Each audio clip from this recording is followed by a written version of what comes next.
दोस्तों, इस कहानी का नाम है चुड़ैल से हुआ सामना। मेरा नाम प्रतीक मिश्रा है। मैं वेस्ट बंगाल के एक गांव में रहता हूं।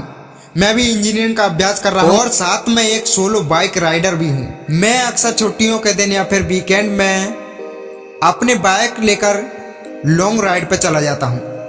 एक दिन मेरे साथ कुछ ऐसी घटना घटी जिसे आज भी सोचता हूं तो मेरे शरीर की रूह कांपने लगती है। आज से 2 साल पहले की बात है। मैं अपने बाइक लेकर कोलकाता लॉन्ग राइड पे गया था। रास्ता 3 दिन का था, इसलिए मुझे पहले से ही होटल बुक करनी पड़ती थी। एक बार रास्ते में मुझे बहुत भूख लगने लगी थी, इसलिए मैंने अपनी बाइक को साइड में पार्क किया और पास में नाश्ते की दुकान पर जाकर 2 बड़ा पाव खा लिया। बाद में अपनी ट्रैवलिंग की शुरुआत कर दी। कुछ समय बाद शाम को अचानक मेरे पेट में गड़बड़ी होने लगी। मैं होटल पर जा सकूं इतना भी समय नहीं था, इसलिए मैंने पास में सुलभ शौचालय पे एंड को यूज किया।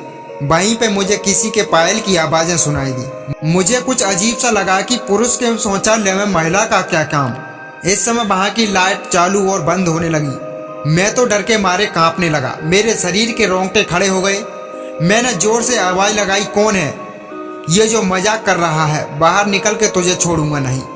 थोड़ी देर बाद वहां सब ठीक हो गया। मैं जल्दी से बाहर निकलने की कोशिश कर रहा था, लेकिन वॉशरूम का दरवाजा नहीं खुल रहा था। मैंने चौकीदार को आवाज लगाई तो उसने आके देखा तो दरवाजा बाहर से खुला था। फिर उसने आवाज लगाई, दरवाजा खुला है, आप थोड़ा धक्का लगाएं। मैंने धक्का लगाया तो दरवाजा खुल गया। मैं पैसा देकर बाहर निकल ही रहा था कि फिर से मेरा पेट खराब होने लगा। मुझे वापस उस खतरनाक वॉशरूम में जाना ही पड़ा, लेकिन मेरे पास और कोई चारा भी नहीं था। इस बार लगभग 2-3 मिनट हुई होगी कि वापस से लाइट चालू और बंद होने लगी और साथ में कोई स्त्री की हंसने की आवाजें भी आ रही थी।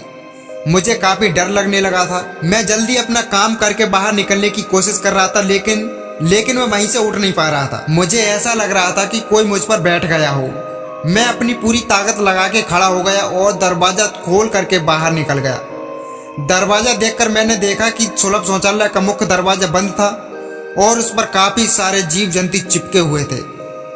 ये सारा खौफनाक दृश्य देखकर मेरे प्राण तो निकल ही गए। तो ऐसा महसूस होने लगा, मैं जोर जोर से रोने लगा। वहां पर काफी अंधेरा था और काफी दुर्गंध आ रही थी। मुझे लगा कि मैं यहाँ कैसे बाहर निकल पाऊंगा। उसी वक्त मेरे सामने एक बड़ी बड़ी लाल आंखों वाली और लंबे बालों वाली भयानक औरत खड़ी थी। उसे देखकर मेरे तो होश ही उड़ गए। मैं तुरंत ही दरवाजे की ओर दौड़ा, लेकिन घबराहट की वजह से मेरे पैर फिसल गए और मैं नीचे फर्श पर गिर गया। पायल आवाज कर रही थी। वो भयानक औरत मेरी तरफ आ रही थी। उसे देखकर लगा कि आज मेरी जिंदगी का आखिरी दिन है। अब मैं बचने वाला नहीं हूँ। थोड़ी ही देर में वो औरत मेरे पास आकर बैठ गई और मुझे जानवर की तरह सूंघने लगी। मुझे अपनी मौत साफ साफ दिखाई दे रही थी। फिर मैंने अपनी सारी हिम्मत लगा के एक आखिरी कोशिश करके जोर लगा के खड़ा हो गया और जोर जोर से दरवाजे को हिलाने लगा। थोड़ी ही देर में दरवाजा टूट गया और मैं बाहर निकल गया।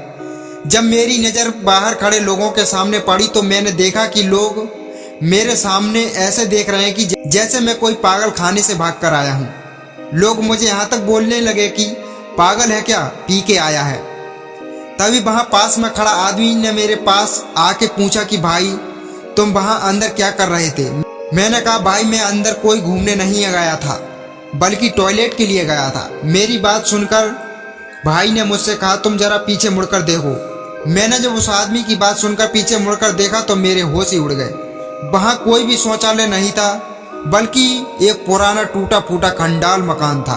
ऊपर वाले की मेहरबानी थी कि मैं सही सलामत बच गया और उस भयानक दिखने वाली चुड़ैल की चंगुल से बच निकला। दोस्तों, अगर आपके साथ भी कभी ऐसा हुआ तो प्लीज हमें कॉमेंट करके जरूर बताएं। अगर दोस्तों ये कहानी आपको सही लगी तो प्लीज वीडियो को लाइक करके चैनल को सब्सक्राइब करके सभी दोस्तों के साथ इस कहानी को शेयर करें। धन्यवाद।